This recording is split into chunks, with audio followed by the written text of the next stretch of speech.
Joining me now to discuss General Counsel and Legal Spokesman for Save America PAC, Alina Habba. Alina, you were in court with Donald Trump. He gave a ripping speech the other night, called you the Perry Mason in a dress for your takedown of one of their Letitia James's star witness.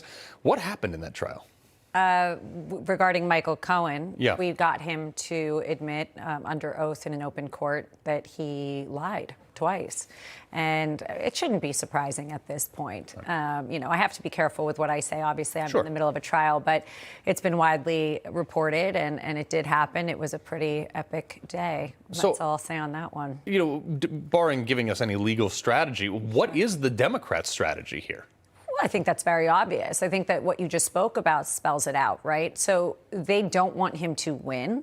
This all has to do with one thing, and that's 2024. This does not have to do with some library boxes. This does not have to do with him saying, go out there peacefully and patriotically on January 6th.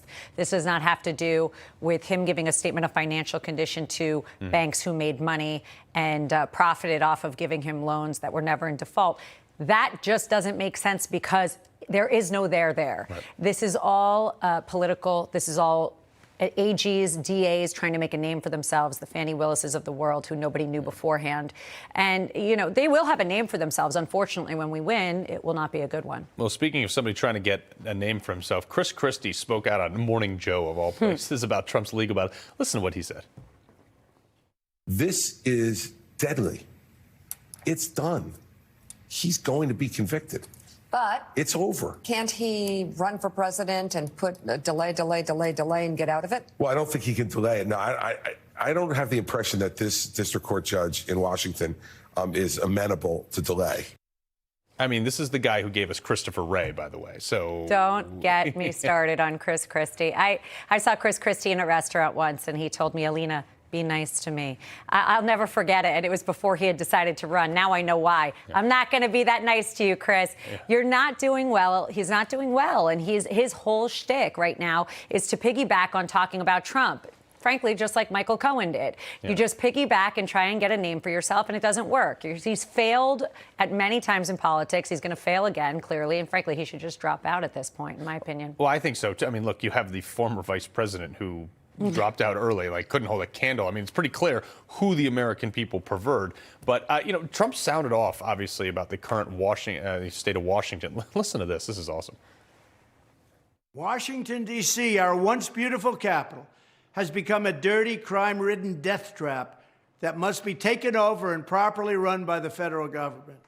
It is and will be part of my election platform. We will clean it, renovate it, rebuild it, and most importantly, we will make it safe. Well, Alina, on that, though, going even beyond just their crime in the streets and the fact that CVS took all their stuff off the shelves and just put pictures of the things, he's right, because you have radical left, 90-something% vote Democrat down there, radical left people in charge that are pushing these policies legally. How is he being tried there? How is that judge not recused herself based on previous statements of all the other January 6 defendants? There is a major problem with recusal motions, and I make recusal motions almost always because we do see a pattern of Democrat, contributions historically, or radical PACs that they support. Problem with these recusal motions is the judges themselves have to recuse themselves. So it's not somebody overseeing it. So you're asking me to recuse myself effectively as representing Trump. I'm going to say, no, I'm fully capable of doing it and I'll be impartial. It's not a real situation. It's really optics, and it never works. And unfortunately, there's no way to appeal it, and it's a problem for us. That's why we have to fight. Let's talk about the gag orders real quick, because these things are just absolutely whack to me. Yeah. He's campaigning for president of the United States again, and they're putting gag orders on him to what he can and can't say about a trial that is actually fueling his campaign, raising millions of dollars on it. How is this? Could they even possibly throw him in jail? What would that look like? He's protected by Secret Service, sure. Period. So I always tell people when they're panicked, listen, he's protected by Secret Service, number one. Number two, he did nothing wrong. So when people go to jail, it's because they've done something wrong. Right. Do we have crooked situations in and out of court? Absolutely. Could they try? Probably, but it won't work because there is still trial process. There is still facts, and unfortunately, they're not going to win on the facts. Secret Service will always protect President Trump. That's the truth. They have to, wherever he is. But it's not even something we think about, to be honest, because This is all political. It's really not. There's no criminal acts that he's done. There's no civil wrongs that he's done, unless making money for banks is a civil wrong all of a sudden. Orange man bad. I mean, that's the terrible. crime. It's Trump derangement syndrome at its best. I'm not worried about him. He's not worried, and the American public shouldn't be worried. He's succeeding for a reason. Yeah, I will dare this judge to try to throw him in jail. First Amendment. First Amendment is a thing. It is a thing. All right, Alina Habba, appreciate you being here very much. Thank you.